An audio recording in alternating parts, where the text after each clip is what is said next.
Om Swastiastu. Perkenalkan, nama saya Niputu Diah Puspita, nomor absen 33 dari kelas 10 MIPA 1. Di sini, saya akan mempresentasikan laporan hasil kajian terkait dengan materi Peltemintes, Nemaltelmintes, dan Annelida. Dari materi tersebut, saya akan menerangkan tentang ciri-ciri, struktur tubuh gambar dan keterangannya, klasifikasi, cara reproduksi, contoh, dan peranannya. Yang pertama, kita mengenal Pletelmintes. Pletelmintes adalah filum dalam kerajaan Animalia atau hewan. Filum ini mencakup semua cacing pipih kecuali Nemertea, yang dulu merupakan salah satu kelas pada Pletelmintes yang telah dipisahkan. Karakteristik atau ciri-ciri filum Platyhelminthes yang pertama, Eumetazoa atau Triploblastic Acelomata belum memiliki rongga tubuh sejati, tubuh pipih dan tidak bersegmen. Yang kedua, lapisan epidermis dan sel kelenjar penghasil lendir berasal dari ektoderm atau mesenkim dari mesoderm, termasuk sel-sel otot dan dinding rongga gastrovaskuler beserta sel kelenjar penghasil enzim pencernaan dari endoderm. Yang ketiga, sistem pencernaan berupa rongga gastrovaskuler dengan satu lubang dan terdapat faring berotot yang dapat menjulur. Keempat, sistem ekskresi sederhana berupa protonefridia atau sel api untuk osmoregulasi. Yang kelima, sistem saraf berupa sistem tangga tali dengan ganglion cerebral seperti otak yang simpul saraf yang memanjang di sepanjang tubuhnya.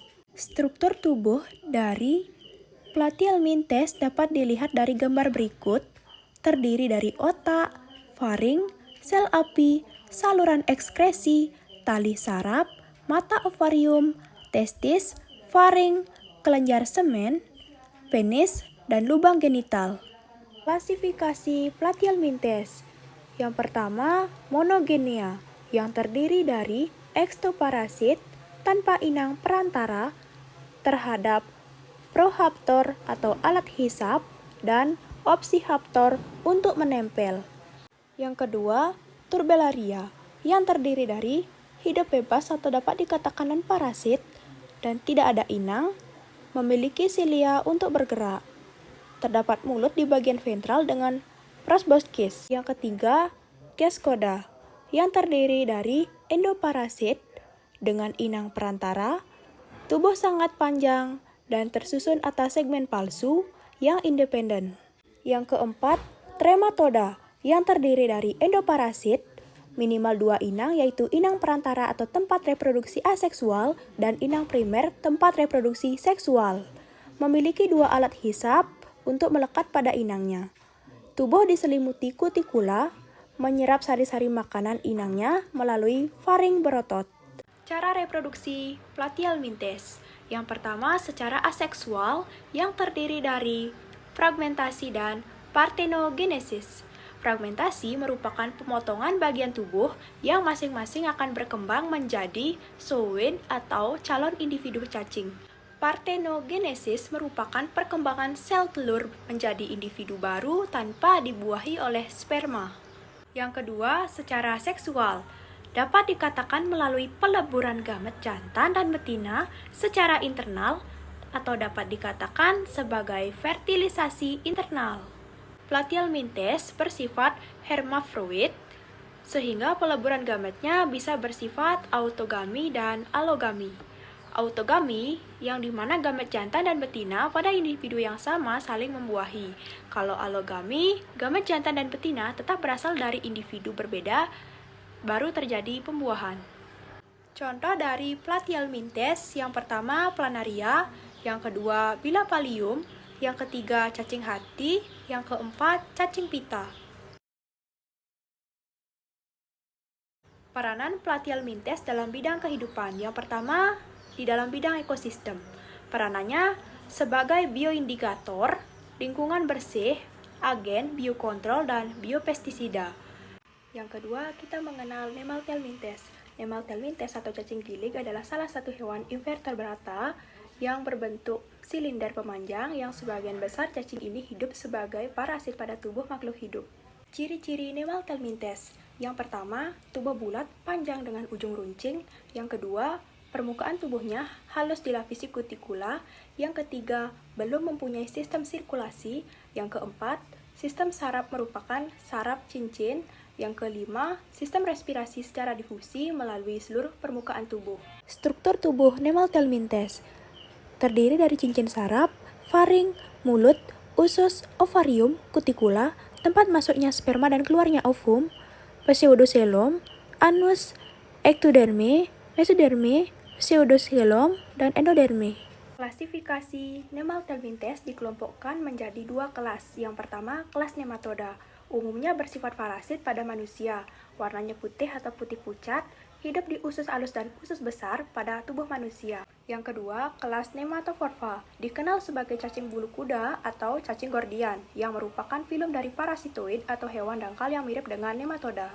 Contoh Nemathelminthes dapat dilihat dari kedua kelas tersebut. Pada kelas nematoda, contohnya cacing tambang, cacing kremi, dan cacing rambut. Pada kelas Nematomorpha, contohnya Gordius sp dan Nectonema sp. Peranan Nemathelminthes. Pada umumnya, Nemathelminthes merugikan karena hidup parasit dan mengakibatkan penyakit pada manusia dan hewan. Ada yang parasit pada tumbuhan, contohnya Globodera rastociensis, parasit pada tanaman kentang dan tomat. Cara reproduksi Nemathelminthes umumnya bereproduksi secara seksual karena sistem reproduksinya bersifat gonokoris, yaitu alat kelamin jantan dan betina terpisah pada individu yang berbeda. Fertilasi dilakukan secara internal, hasil fertilasi bisa mencapai hampir 100.000 telur per hari. Saat berada di lingkungan yang tidak menguntungkan, maka telur dapat membentuk kista untuk melindungi dirinya. Yang ketiga, Annelida. Pengertian Annelida berasal dari bahasa Yunani yang terdiri dari kata Annulus artinya cincin, dan oidos yang artinya bentuk. Jadi Annelida adalah cacing yang bentuknya seperti cincin. Ciri-ciri Annelida. Yang pertama, bentuk tubuh seperti susunan cincin atau gelang-gelang atau ruas-ruas. Yang kedua, setiap ruas atau segmen disebut metameri atau setiap segmen dilengkapi alat tubuh yang sama. Yang ketiga merupakan hewan triploblastik, selomata, simetri bilateral. Yang keempat, permukaan tubuh tertutup oleh kutikula. Yang kelima, sistem pencernaan makanan sempurna. Yang keenam, sistem ekskresi berupa nefridia. Yang ketujuh, sistem respirasi berupa kulit atau insang. Yang kedelapan, sistem saraf terdiri sepasang ganglion kepala dan saraf tangga tali. Yang kesembilan, sistem peredaran darah tertutup dan darah berwarna merah. Kesepuluh, hidup bebas di tanah lembab, pohon, perairan tawar, atau air laut. Struktur tubuh Annelida. Dapat dilihat pada gambar bahwa struktur tubuh Annelida memiliki 3 lapisan embrional yaitu ektoderm, mesoderm, dan endoderm, dan telah memiliki rongga tubuh sejati atau selomata. Yang kedua, Annelida memiliki metameri atau segmen di setiap tubuhnya. Yang keempat, setiap segmen memiliki sekat yang disebut dengan septa. Nah, sistem sirkulasi, sistem ekskresi, dan sistem saraf yang berhubungan antara segmen menembus septa.